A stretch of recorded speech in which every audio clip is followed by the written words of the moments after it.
Oke, kembali ke tugasnya Pak Edi, remote monitoring and control. Lalu read data and move servo dari cloud. Jadi kita ngomongnya menggunakan eh, akses internet. Oke, judulnya hampir sama dengan tugas pertama. Lalu saya berpikir kasus apa yang cocok dengan judul ini.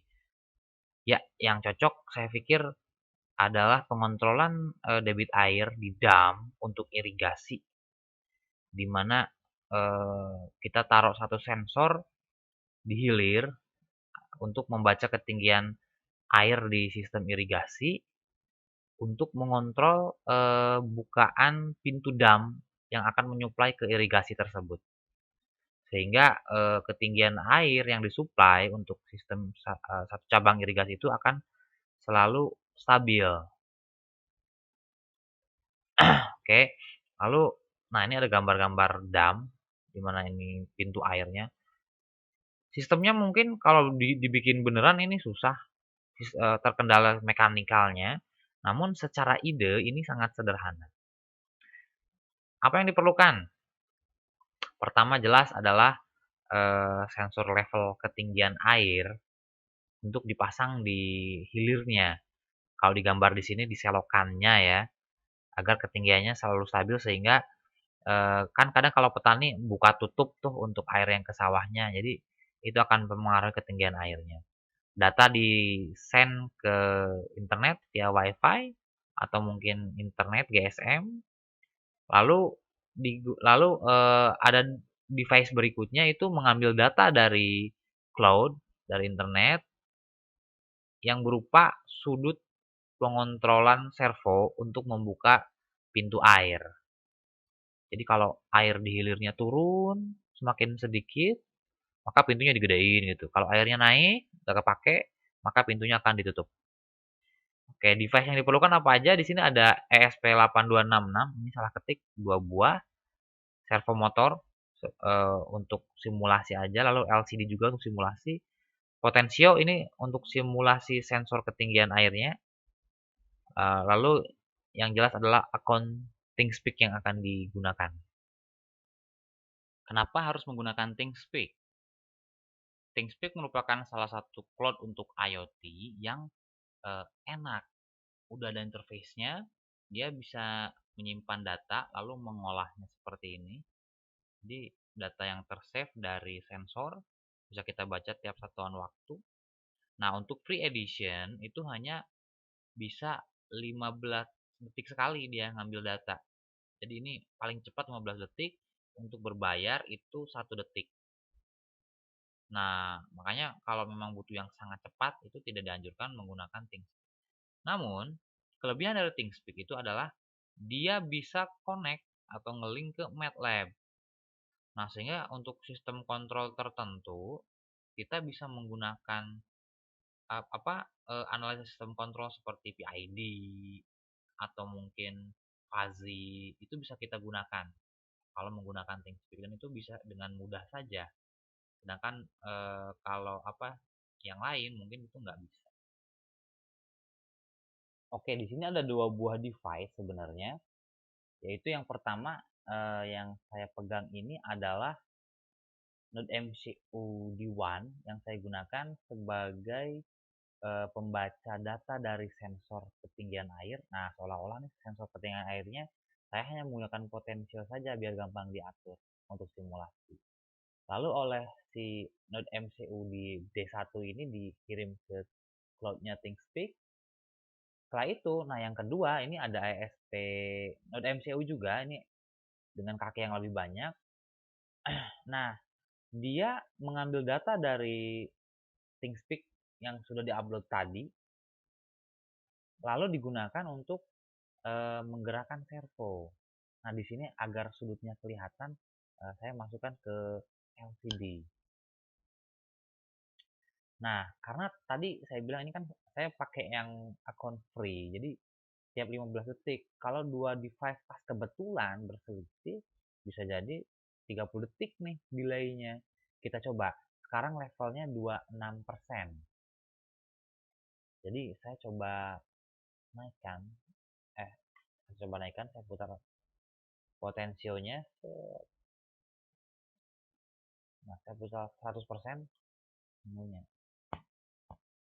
Oh, 1, 2, 3, 4. Oke, 100%. Lama juga ya. Saya coba lagi turunkan di tengah-tengah. 1, 2, 3, 4, 5, 6, 7, 8, 9, 10, 11, 12, 13, 14, 15, 16, 17, 18, 19, 20, 21, 22. Wow, 22 detik datanya baru masuk. Oke. Bagaimana membuat coding untuk ESP? Namun sebelumnya mungkin saya jelaskan dulu tentang ThingSpeak-nya. Oke, bila mana kita sudah sign up di ThingSpeak, lalu kita punya akunnya, kita akan masuk ke channel. Nah, satu orang itu bisa memiliki kalau nggak salah 4 channel maksimal untuk free account. Mohon maaf bila salah ya. Bila mana belum punya channel, tinggal klik new channel, lalu nanti kita isi ya nama channelnya apa, lalu purpose-nya apa. Contoh saya membuat channel pertama ini adalah view level excavator. Tadinya memang untuk monitoring view level. Nah, di channel pertama ini kita masuk ke yang namanya channel setting. Nah, di channel setting ini terdapat beberapa informasi. Pertama, ini adalah namanya. Lalu di sini yang paling penting adalah channel ID. Karena nanti masuk ke coding di ESP-nya, channel ID. Lalu juga ada field. Field ini satu channel untuk free account-nya ada 8 field. Dimana kalau gampangnya berarti kita bisa memasang 8 buah sensor untuk dimonitoring. Tapi field ini bukan cuma untuk sensor loh ya. Ini bisa untuk menyimpan data dan yang lainnya. Nah, lalu field ini untuk apa? Kalau kita buka di public view, nah misalkan field 1, nah ini adalah chart untuk field 1. Ini data yang terrecord dari sensor yang saya pasang, datanya adalah ini. Tergantung angka yang kita masukkan ke field 1 atau kita upload ke field 1, apa aja. Nah, kebetulan masih jalan nih, karena masih nyolok ya ESP-nya. Lalu, nah di field 1 kita bisa rubah-rubah, bisa berbentuk gag atau juga chart seperti ini. Lalu masuk ke API key. Nah, ini yang penting. Jadi sebenarnya yang penting tadi di channel setting ada channel ID dan juga field-nya, field berapa gitu ya. Lalu ada API key. Pertama adalah write API key dan juga ada read API key. Write API key ini digunakan untuk mengupload data dari ESP lalu diupload ke ThingSpeak. Sedangkan read API key itu adalah untuk membaca data. Jadi kalau kita mau ngambil data dari ThingSpeak atau dibaca di ESP untuk kita gunakan, itu menggunakan nanti yang namanya read API key. Oke, itu adalah dua data yang penting di sini. Untuk codingnya, kita menggunakan IDE Arduino, di mana sudah update preference library-nya menggunakan ESP8266 dan juga menggunakan thingspeak.h. Oke, di sini saya ngedit coding dari bawaan aslinya sebenarnya. Di sini kita masuk buka tab secret.h yang ini, lalu masukkanlah di sini nama WiFi, lalu password dan juga channel ID yang tadi, channel berapa yang digunakan kan ada ID-nya. Lalu copy pastekan write API key-nya. Jangan lupa untuk karena dia menggunakan huruf pakai tanda petik. Nah, Di sini eh, yang dimasukkan adalah including speak, secret.h karena menggunakan tadi ya tab. Lalu include ESP8266. Lalu untuk sensornya define integernya level. 0 ini adalah apa namanya? Si pinnya. Sebenarnya pin A0 yang ada di ESP.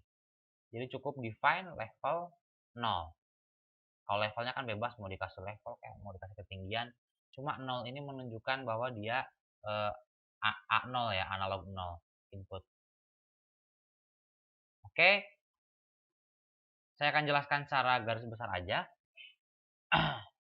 Nah, di sini point setup yang digunakan adalah pertama untuk serial monitor, lalu untuk WiFi dan ThinkSpeak. Nah, di sini ada last time sama dengan millis. Millis ini digunakan agar si program ini seolah-olah mempunyai timer sendiri. Kenapa? Karena kan yang saya gunakan adalah dia akan mengupload data setiap 20 detik ke ThinkSpeak. Namun kalau kita menggunakan delay aja, berarti nanti setelah delay nunggu 20 detik dia nggak ngapa-ngapain, dia nggak ngambil data. Tetapi di sini tetap ngambil data setiap detik, jadi delaynya 1000. Tetapi si millis ini dia seperti timer kedua ya. Nanti setiap millis sama dengan 20 detik gitu, dia akan upload. Nah, coding berikutnya adalah ini adalah untuk connecting ke WiFi. Nah, ini adalah untuk apa? Convert data. Karena data yang saya gunakan dari Potential itu kan pembacaannya adalah 0 sampai 1023. Lalu saya convert ke 0 sampai 100. Jadi dari yang bacaannya adalah level 1, level ya, menjadi data 1. Nah, data 1 ini yang akan diupload ke ThinkSpeak. Oke, nah ini yang tadi if millis dikurangi last time lebih besar dari 20 detik, ya ini 20 detik 2000 ini, maka dia upload. Untuk upload sebenarnya codingnya cuma ThinkSpeak dot write field ya. Di sini diketikkan channel numbernya, lalu fieldnya field berapa. Saya menggunakan field 1, lalu data yang di upload data apa, ini data 1 namanya yang di-upload. Lalu write API key yang tadi.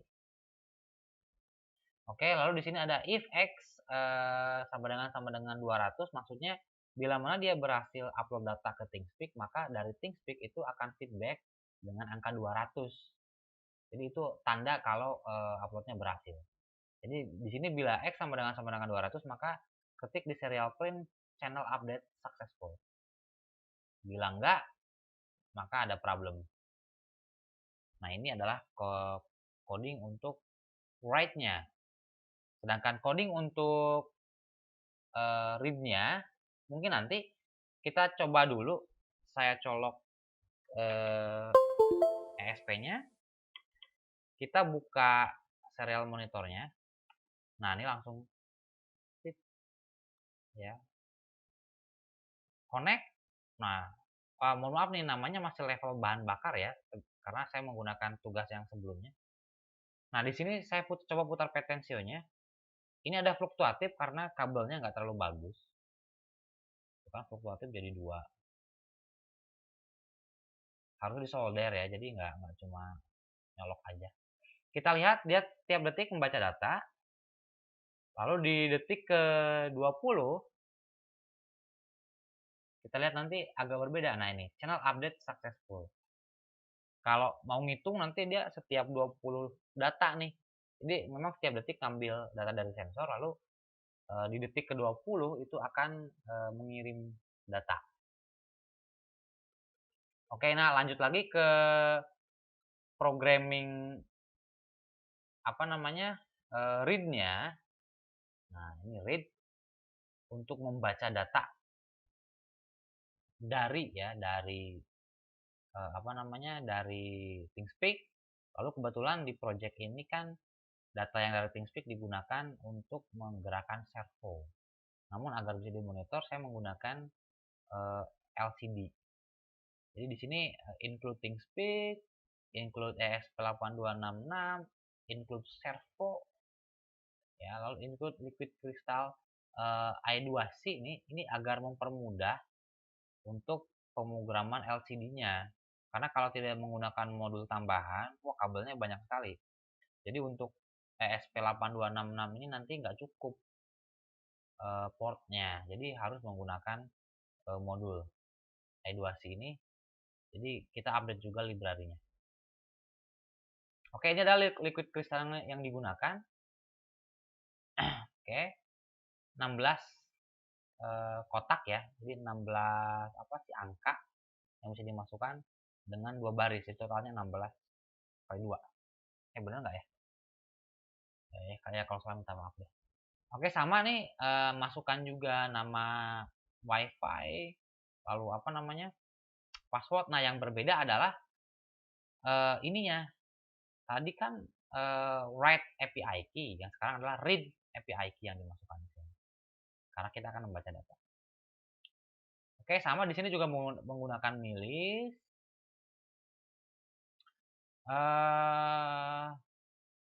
Sorry, saya di sini tidak menggunakan milis ya. Nah, di sini langsung coding untuk membacanya adalah count sama dengan thingspeak.readLongField. Lalu masukkan channel number, ya, lalu field number sebenarnya di sini adalah counter field number, ini adalah field numbernya, field berapa yang akan diambil. Oke, lalu read API key-nya berapa. Oke, dari sini data yang saya dapat itu saya map ya, atau saya konversi untuk menggerakkan servo. Jadi data yang didapatkan tadi 0 sampai 100. Sedangkan untuk servo kan 0 sampai 180 derajat. Namun agar tidak jitter si motor servonya, maklum motor servonya harganya nggak terlalu mahal ya. Jadi saya nolnya itu saya samakan dengan 5 derajat saja dan maksimalnya hanya adalah 170 derajat. Ini biar nggak jitter. Oke, lalu saya masukkan ke serial print. Selain itu, saya masukkan juga ke LCD sebagai level dan juga sudut servo.